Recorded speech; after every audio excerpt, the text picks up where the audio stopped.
All right, on the last video we were kind of going over some updates in the farrowing house, kind of getting ready to farrow, and I told you guys that I would come back here and kind of show you guys what it looked like when a sow was getting fairly close to farrowing, and kind of what it looks like and what to look for. So I've got them. I just fed them today. I feed them once a day. I kind of feed the body condition. It's hard when you have outdoor hogs or outdoor sows, because you're obviously gonna have some sows eat more than the others, but I kind of go for an average body condition. It's obviously not as you know, as efficient as like a farrowing sow, like a sow unit would be, where they can you know, feed individually to each sow to their specific body condition and needs. So but here, I'll turn the camera around here. You can look there, that one right there is bred. You can see how, I mean, obviously they're starting to get a belly now, but you can see how they kind of start getting a bag there and kind of develop a line. That one's bred. This one right there is bred. See if I can find one that's not bred. Most of my sows are bred right now. I did put the boars back in. You can see I've got the sows are the white ones with the gray on the back. The boars are purebred Durocs. I had 4 that I think did not get bred based off. You can kind of see after you breed them, when they cycle again, like the sows will go up to, like, that's the boar pen right there. I always keep them right next to the sows. And then I also have some sows over here. I run 2 groups of 25, and you can see I was just cleaning that pen out there. But anyways, the boars are right there, so they share a fence with both groups of the sows, so they can bring them around.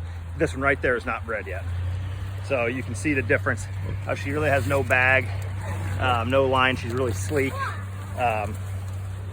You know, that one there, some of them are a little obviously farther away. Like I told you this morning, I usually have the boars in for 21 days to hopefully catch their cycle.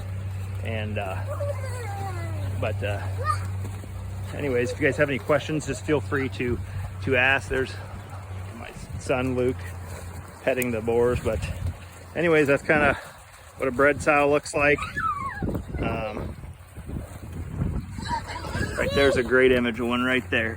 So another one right here. They look like they got a lot of pigs in them. It's hard to tell. Sometimes you think they've got a lot and then they don't have too many. That one right there is not bred, behind that dirty one. And then neither is that one right there. So I think those are the 4 that are not bred. So hopefully the boars pick those back up, and then I mark my dates, and then you know kind of when you're gonna farrow. There's a perfect one right there too, bred. So anyways, we usually have, probably again not as efficient as if you'd have you know, AI or something like that, but we basically, I try to keep them all, I always have them in a group, so always keep them in a group, and that way, you know, when you're farrowing, you're not farrowing all the time, where you're kind of inefficient. I can kind of know what my inputs are for each group, and then know how much, then I can kind of sell them in groups too. So I usually get, with let's say 25 sows, if I get 20 bred, sell a 10 pig average, that's 250 head, and I'll sell them in groups of 25. So when they start to come ready, I will sell 25 each week until I don't really have any more pigs to sell. These actually, also, that one is not bred. That one is bred. You can kind of see the difference.